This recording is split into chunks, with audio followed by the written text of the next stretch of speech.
Okay, on display here, we're looking at the Echo Show 10, made by Amazon. These things have definitely evolved through the years.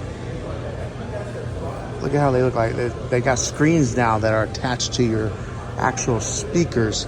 Now this one is coming in at a price tag of $250.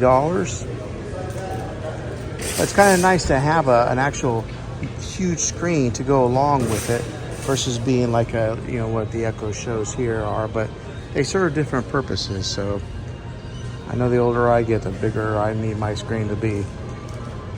But this one here has some buttons on the very top. Here's your power button. There's a plus and a minus to turn the volumes up and down.